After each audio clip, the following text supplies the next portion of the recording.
Olá, tudo bem? Continuando a nossa série Por que você não consegue emagrecer, hoje vamos falar de um tema muito polêmico: hormônios. Muitos pacientes, especialmente as mulheres, chegam no consultório e dizem: doutor, eu não consigo emagrecer, deve haver algo de errado com meus hormônios, meu metabolismo não deve estar bom, eu devo estar com baixa testosterona e por aí vai. Na verdade, existem grandes mitos em relação ao hormônio e emagrecimento. Sem dúvida, os hormônios são os mensageiros do nosso cérebro que relevam toda a mensagem para o nosso organismo. Então é muito importante que os hormônios estejam alinhados. O principal hormônio do emagrecimento é a insulina. Se a sua insulina sobe, você cria gordura. Se a sua insulina fica baixa, você tem uma tendência a criar menos gordura. A insulina também é importante para a criação de massa magra, é bem verdade.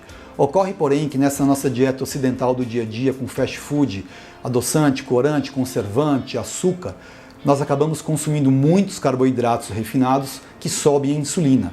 E a insulina acaba levando ao acúmulo de gordura. Então, muito importante uma dieta onde a gente consiga manter a insulina baixa.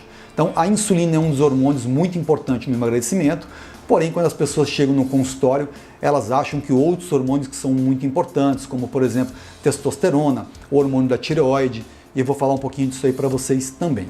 O hormônio da tireoide é muito importante. A tireoide é uma glândula nossa que é responsável por energia, é uma glândula que é responsável por produzir os hormônios tireoidianos, que são hormônios que aumentam o metabolismo, que queimam gordura. É muito importante a nossa tireoide estar otimizada. Ocorre, porém, que uma imensa maioria das pessoas que chegam no consultório achando que tem problemas da tireoide, isso não é verdade, porque um hipotireoidismo dá vários sintomas que são fáceis de serem identificados. Então, a grande maioria das pessoas não tem um problema de tireoide. Na verdade, o que elas têm é um consumo excessivo de caloria. Outro hormônio que se fala muito é o cortisol. O cortisol é um hormônio que de manhã ele dá um pico, que é para você acordar e estar preparado para o seu dia a dia. No passado, o cortisol era o hormônio da luta ou fuga.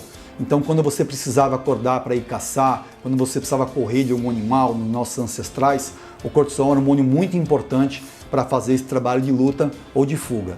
Acontece que hoje, no dia a dia, com excesso de informação, excesso de trabalho, estresse, o nosso corpo não sabe mais o que é uma luta ou uma fuga, ou ele não sabe o que é um processo de inflamação do organismo, um estresse que na verdade não é aquele processo de luta ou fuga.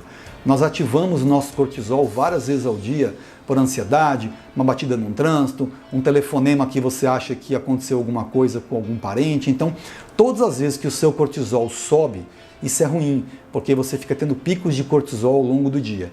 E esse cortisol tem um problema que ele sobe glicose, sobe insulina e acumula, sobretudo, gordura abdominal. Então, técnicas de relaxamento, substâncias que conseguem reduzir o cortisol podem ser usadas num processo de emagrecimento. Então, a grande verdade é que os hormônios são importantes, mas nem sempre eles são a causa do seu processo de manter a gordura alta e não conseguir emagrecer. Essa foi a nossa dica de hoje.